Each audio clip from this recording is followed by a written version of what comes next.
ایک دفعہ حضرت علی رضی اللہ تعالیٰ عنہ مسجد کے دروازے پر اپنے خچر سے اترے اور حفاظت کی غرض سے ایک آدمی کو اس خچر کا خیال رکھنے کا کہا اور خود نماز پڑھنے کے لیے چلے گئے۔ بعد میں اس آدمی کے دل میں خیانت آ گئی اور وہ خچر کی لگام لے کر چلا گیا۔ جب حضرت علی رضی اللہ تعالیٰ عنہ مسجد سے باہر آئے تو آپ کے ہاتھ میں 2 دینار تھے جو آپ اس آدمی کو دینا چاہتے تھے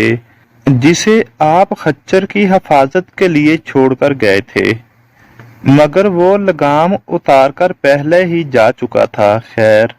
آپ رضی اللہ تعالیٰ عنہ بغیر لگام کے خچر پر بیٹھ کر گھر آ گئے اور اپنے غلام کو 2 دینار دیے کہ بازار سے لگام خرید لاؤ۔ آپ کا غلام بازار چلا گیا اور وہی چوری شدہ لگام دیکھی۔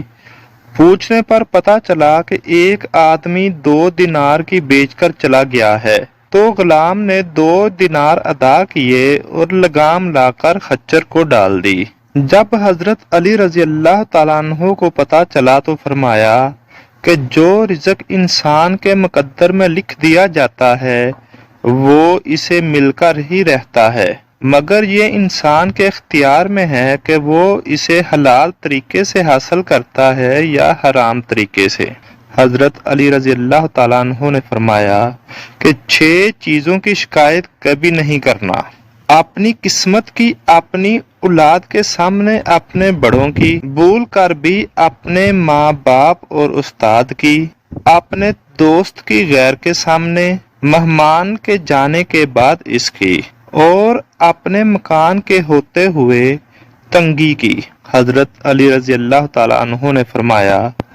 3 چیزیں انسان کو تباہ کر دیتی ہیں: اپنے اعمال کو دوسروں سے زیادہ سمجھنا،